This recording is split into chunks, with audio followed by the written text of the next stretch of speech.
आज हम बात कर रहे हैं कक्षा 10th की मैथमेटिक्स में प्रश्नावली 1.2 का। हमारा क्वेश्चन नंबर है 7। इन्होंने कहा एक खेल का मैदान है, एक वृत्ताकार मैदान है, कुछ हमें इस हिसाब से समझते हैं। इस पर दो लोग हैं, रवि और सोनिया। दोनों को इस मैदान के ओर एक साथ दौड़ाते हैं। रवि इस मैदान का जो चक्कर लगाता है वो 12 मिनट में लगा देता है और जो सोनिया है वो 18 मिनट में एक चक्कर को लगाती है। वो कह रहे हैं कि ये जब दौड़ना शुरू करते हैं, अब दोनों फिलहाल एक साथ हैं, तो बोले कितनी देर बाद ये दोबारा मिलेंगे। आप रवि का देख लेते हैं। रवि जब एक चक्कर लगाएगा तो कितने मिनट में लगा देगा? 12 मिनट में। तो 12 मिनट में वो यहाँ आ जाएगा। अगले चक्कर में उसे 12 मिनट और लगेंगे तो 24 मिनट बाद वो यही होगा। तीसरा चक्कर लगा देगा तो वो 36 मिनट बाद यही होगा और चौथा चक्कर लगाएगा तो वो 48 मिनट बाद इसी स्थान पर मिलेगा। अब बात कर लेते हैं सोनिया की। सोनिया जब पहला चक्कर लगाएगी तो 18 मिनट और जब दूसरा चक्कर लगाएगी तो 36 मिनट में। तो कहने की बात है 36 मिनट में सोनिया भी यहीं पर इसी स्थान पर होगी और रवि भी इसी स्थान पर होगा। तो आप देख सकते हैं दोनों कितने मिनट बाद एक स्थान पर मिलेंगे? 36 मिनट बाद दोनों एक स्थान पर मिल जाएंगे। तो आप समझ सकते हैं, तो अब हमें 36 मिनट बाद दोनों एक स्थान पर मिल जाएंगे। तो एक बात तो हमें यह पता चल गया कि दोनों 36 मिनट बाद, रवि 3 चक्कर बाद इसी स्थान पर होगा, सोनिया दूसरे चक्कर में इसी स्थान पर आ जाएगी। तो अब इसे हम सोल्व कैसे करते हैं? हम लिखेंगे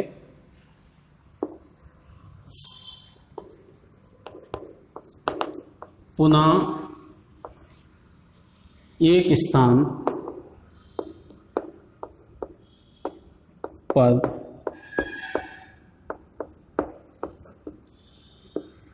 मिलने में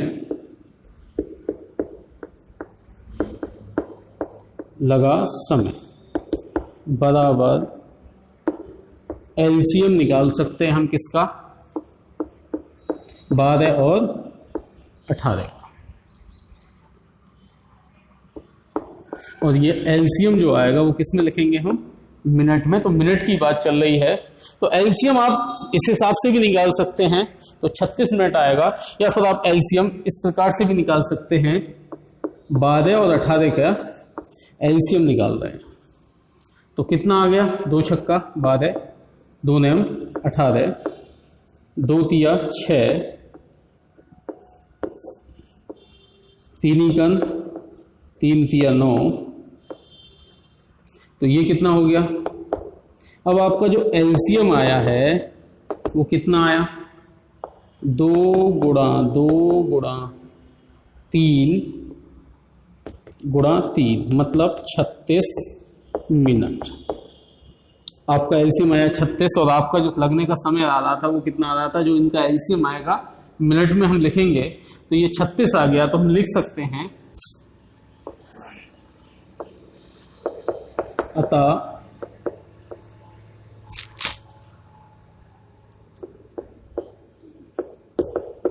पुनः उसी स्थान पर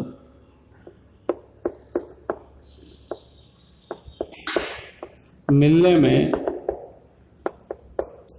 लगा जो हमारा समय है वो 36 मिनट लगता है।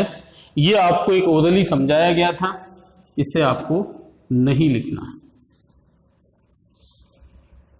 इसी के साथ ये क्वेश्चन हमारा समाप्त हो जाता है।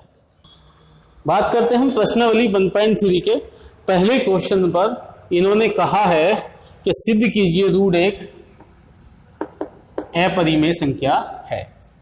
ये हमसे पूछा गया है। सवाल सोल्व करने से पहले हम थोड़ा सा आपको इसके बारे में बता देते हैं। हमसे इस तरह के क्वेश्चन 2 टाइप्स के क्वेश्चन होते हैं और एक क्वेश्चन आने की संभावना 100% लगभग रहती है। तो एक क्वेश्चन 1.3 से आपका आएगा। अब वो कौन सा क्वेश्चन आएगा ये आपको देखना है, आपको सभी क्वेश्चनों की तैयारी करनी है। आपके पास 2 प्रकार के क्वेश्चन होते हैं, जैसे रूट 2, रूट 3, रूट 7, रूट 11, मतलब जो अभाज्य संख्याएं हैं वो रूट में हो सकती हैं। एक कुछ ऐसा हो सकता है कि रूट आपके बटे में होगा, रूट किसी के प्लस में होगा, हो सकता है रूट के बटे में कोई नंबर दे रखा हो, और एक हो सकता है रूट किसी में घटा के दे दिया हो। ये दो टाइप्स के हमें रूट में क्वेश्चन आते हैं। अगर खाली सिंगल रूट आ रहा है आपका, तब आप इस प्रकार से हल करेंगे जिस प्रकार से इस क्वेश्चन को हम हल कराने जा रहे हैं। यदि रूट अपॉन में रूट किसी के बटे में आ रहा है, ये कह सकते हैं रूट की गुणा में कोई संख्या आ रही है, तो वो सेकंड टाइप्स क्वेश्चन हो जाते हैं हमारे, और ये हमारा एक तरीके से फर्स्ट टाइप क्वेश्चन हो जाते हैं। सेकंड टाइप क्वेश्चन थोड़े से आसान पड़ते हैं फर्स्ट टाइप के सापेक्ष। तो अब हम देखते हैं फर्स्ट टाइप में हम क्या करते हैं। फर्स्ट टाइप में हम किसी दो पूर्णांकों को हम मान लेते हैं, मानते तो हम इसमें भी हैं, लेकिन इसमें थोड़ा सा हमें आसानी पड़ती है। तो जरा हम बात करते हैं अब फर्स्ट टाइप क्वेश्चन की। एक क्वेश्चन हम रूट 5 से करा रहे हैं, अन्य जो भी क्वेश्चन आएंगे वो रूट 2 हो सकता है, 3 हो सकता है, 7 हो सकता है, रूट 11 हो सकता है। तो ये हमारे समझ क्वेश्चन एक ही प्रकार से होंगे, तो उसके बारे में हम आपसे बात कर रहे हैं। तो देखते हैं हम फर्स्ट टाइप क्वेश्चन में सबसे पहले हमें इसे हल करना है। तो हम क्या करते हैं, हम मान लेते हैं, माना रूट 5 एक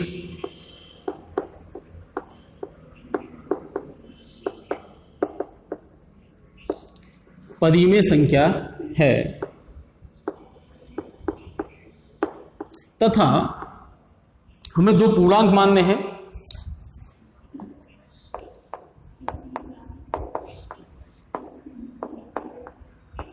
तथा दो सह अभाज्य पूर्णांक P तथा Q है। सहअभाज्य का मतलब है P तथा Q में कुछ भी कॉमन नहीं है, उनका HCF कितना आता है हमारा 1 आता है। सहअभाज्य का मतलब यह है कि इनमें कोई भी कॉमन नहीं है। और जहां पर आपको याद रखना है Q नॉट इक्वल टू 0,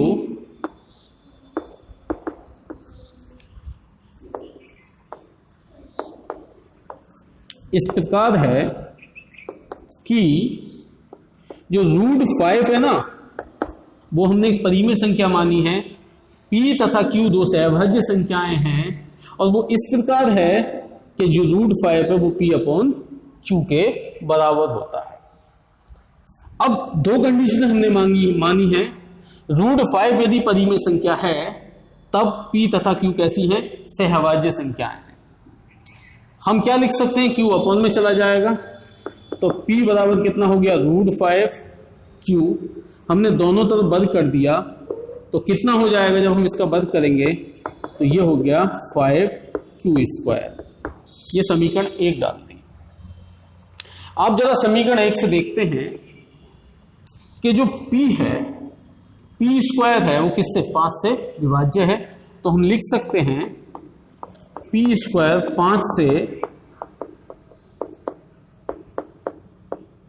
विभाज्य है।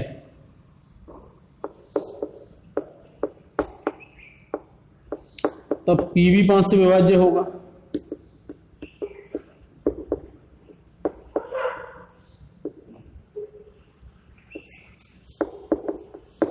अब खुद सोचिए, यदि P² 5 से विभाज्य है तो फिर में हमें कहती है तब P भी 5 से विभाज्य होगा। यदि P 5 से विभाज्य है तो P बराबर हम क्या लिख सकते हैं, 5m, क्योंकि P में 5 मौजूद है, क्योंकि ये, तो इसे हम लिख सकते हैं समीकरण 2। तो आप जरा समीकरण 2 से समीकरण 1 में P की वैल्यू लगा देते हैं, तो कितना आ जाएगा भाई।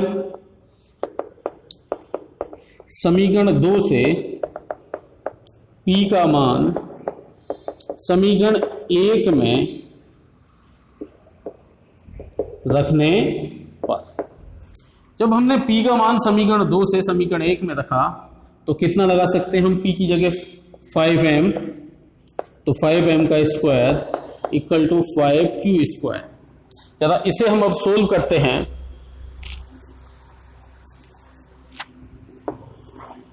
देखते हैं ये कितना आ जाएगा।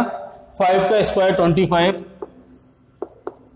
25 m स्क्वायर बराबर 5q स्क्वायर। 5 से 5 कैंसिल हो जाएगा, तो q स्क्वायर बराबर भी कितना हो गया 25/5 m स्क्वायर।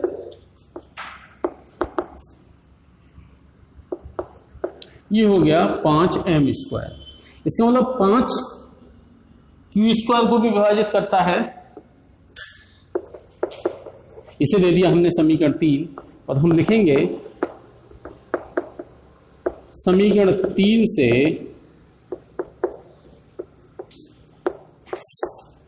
स्पष्ट है कि q स्क्वायर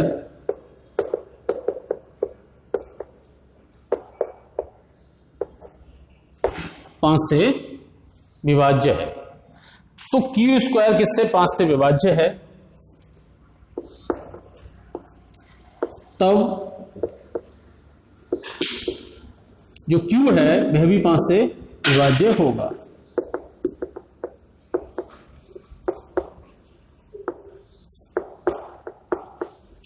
अब आप कंडीशन देखिए भाई, p भी 5 से विभाज्य है और q भी 5 से विभाज्य है। इसका मतलब p तथा q दोनों में 5 कॉमन है। तो हम लिख सकते हैं p तथा q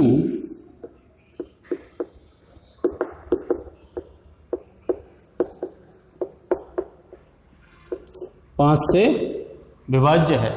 p तथा q 5 से विभाज्य है,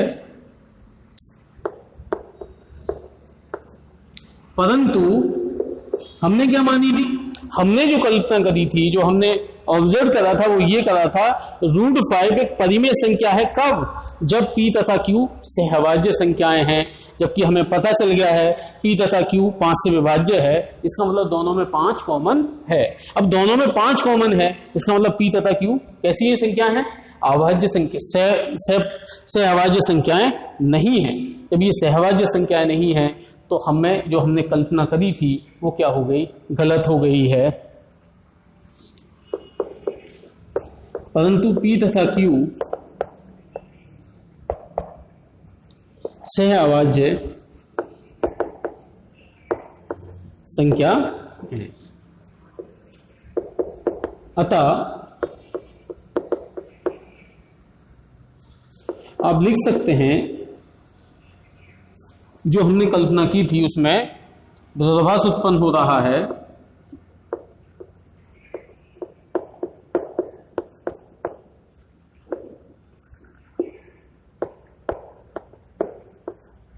गलत है कि √5 एक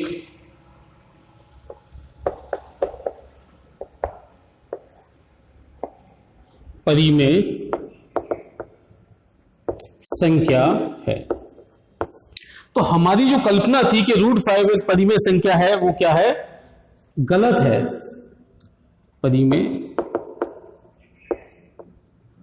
संख्या है, ये क्या है, गलत होती है। तो अतः √5 एक अपरिमेय संख्या है।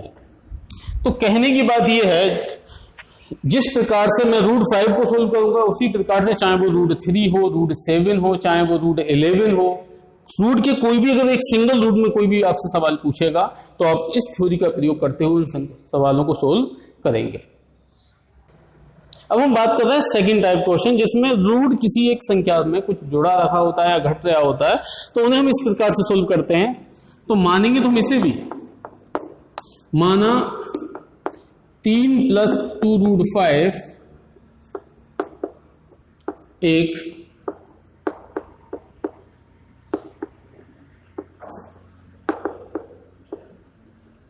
परिमेय संख्या है।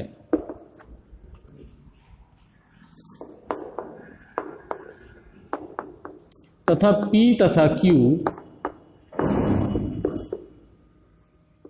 से अभाज्य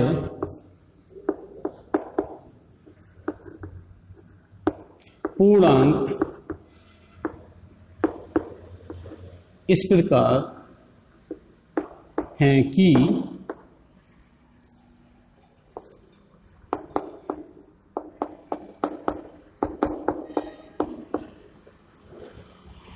और आपको याद रखना है Q नॉट इक्वल टू 0 है।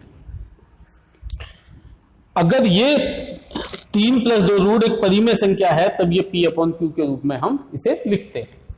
तो हमने क्या करा, 2√5 P अपॉन Q 3 प्लस में है, घट जाएगा माइनस में, √5 2 से हमने क्या करा, ये कहाँ जाएगा बटे में, P अपॉन Q माइनस 3। हम जानते हैं P, Q 2 व 3 क्या है, एक पूर्णांक है, इसे हम दे देंगे समीकरण 1। P Q 2 व 3 क्या है, एक भाई ये सब तीनों नंबर क्या है, हमारे पूर्णांक है, या हम इसे लिख सकते हैं, इसलिए 1/2 P माइनस Q बटे 3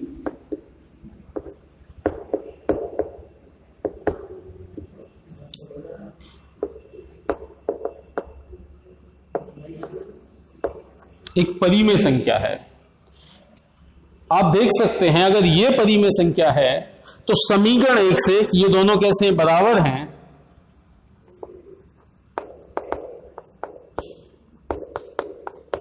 इसलिए √5 एक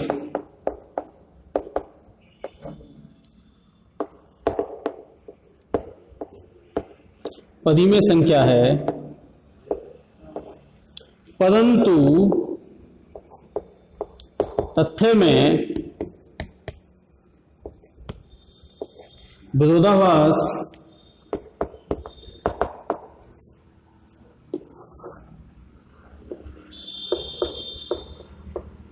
उत्पन्न होता है। विरोधाभास जो हमारा तथ्य है, जो हमने मान लिया था कि ये परिमेय संख्या है, क्योंकि हमने अभी पिछले सवाल में हमने जाना था √5 क्या है, एक मतलब अपरिमेय संख्या है, कि √5 एक, आप लिख सकते हैं, उत्पन्न होता है, अतः √5 एक अपरिमेय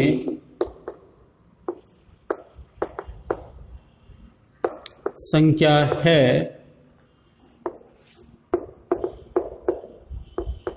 इसलिए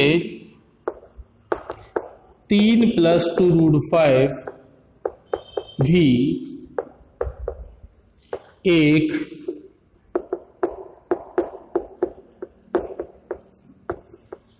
अपरिमेय संख्या है। सेकंड टाइप क्वेश्चन जब भी हमें करने होते हैं तो हम क्या करते हैं, जो हमारे वेरिएबल होते हैं, जो हमारे जैसे ये 3 था 2 था, सिर्फ यहाँ पर जो हमारा एक रूट वाले नंबर है उसे ही हम अपने पास रखते हैं, और ये सवाल जो सेकंड टाइप क्वेश्चन है वो पहले वालों से थोड़े से आसान पड़ते हैं। अब हम तीसरे क्वेश्चन में इन्होंने कहा है कि सिद्ध कीजिए निम्नलिखित संख्याएं अपरिमेय हैं। तो अपरिमेय संख्याएं हैं, ये पहला सवाल है, दूसरा और तीसरा सवाल। ये सवाल हमने जो पहले 2 सवाल करे हैं उन्हीं टाइप्स की ये क्वेश्चन है। इसे भी, और ये क्वेश्चन भी सेकंड टाइप का है, और ये क्वेश्चन हमारा फर्स्ट टाइप का है। तो अब उसी लैंग्वेज में प्रयोग करेंगे। आप लिख लेंगे, मैं पहला क्वेश्चन हल करा रहा हूं। माना 1/√2 एक परिमेय संख्या है तथा 2 सह अभाज्य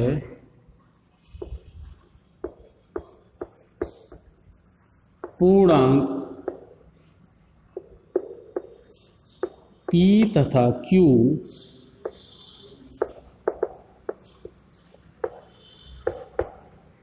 इस प्रकार हैं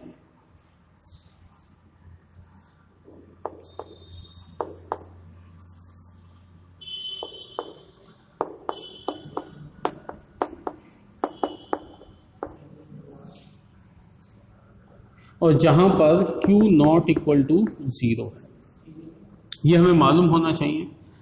और इसे हमने क्या दे दिया, समीकरण जो Q है ये जाएगा, तो ये कितना हो जाएगा 2√P।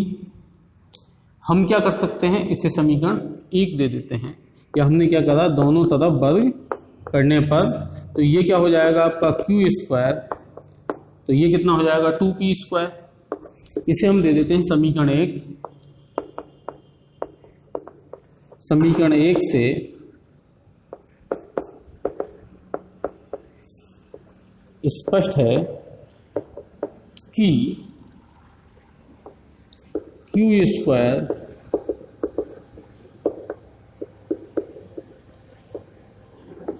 2 से विभाज्य है।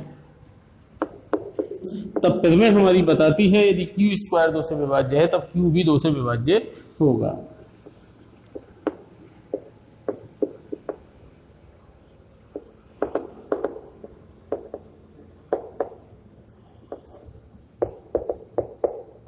दो से विभाज्य होगा। इसका मतलब Q, यदि Q 2 से विभाज्य है तो हम Q बराबर क्या लिख सकते हैं, 2m समीकरण 2। समीकरण 2 से Q का मान समीकरण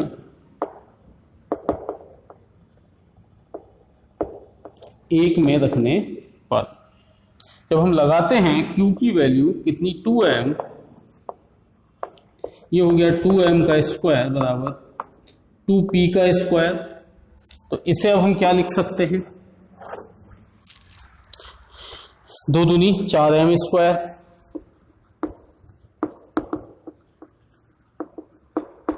2p का स्क्वायर 2 से 2 कट जाएगा, p स्क्वायर बराबर कितना हो गया 2m। इसे देते हैं समीकरण 3, अतः p स्क्वायर 2 से विभाज्य है।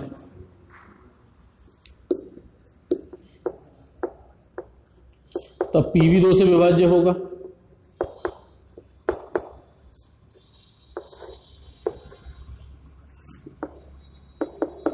अतः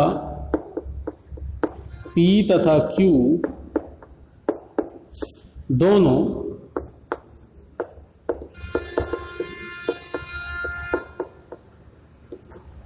दो से विभाज्य है। जबकि हमने जब कल्पना करी थी कि हमने माना था 1/√2 परिमेय संख्या है, ये तब करी थी जब सहभाज्य P तथा Q कैसी थी, 2 सहभाज्य पूर्णांक थे।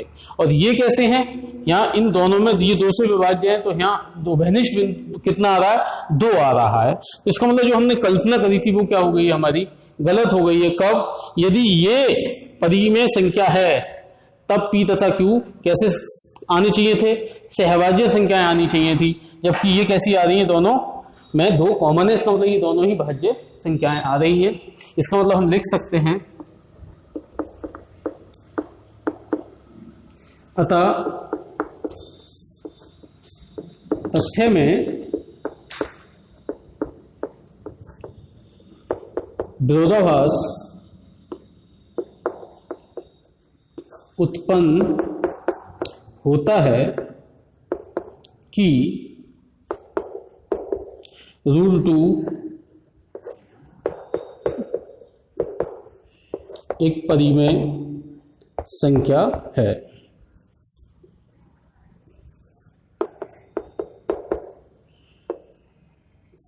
अतः 1/√2